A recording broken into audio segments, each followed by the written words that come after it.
Madrasati ina wanafunzi zaidi ya 180, lakini madrasati hii hali yake ndo kama hivyo mnavyoiona. Wadau, wana ndugu Waislamu, wale wenye uchungu na dini aliyoleta Bwana Muhammad sallallahu alaihi wasallam. Kwa hiyo mnaruhusiwa kuchangia. Madrasa ndio hiyo, wanafunzi wanahitaji kwa kusomea, lakini mazingira kama mnavyoyaona,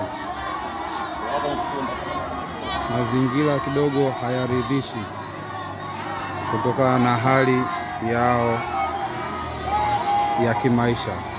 Kwa hiyo mwenye msaada anayeguswa na jambo hili anaruhusiwa kuchangia, ikiwemo ujenzi wa madrasa nyingine mpya na bora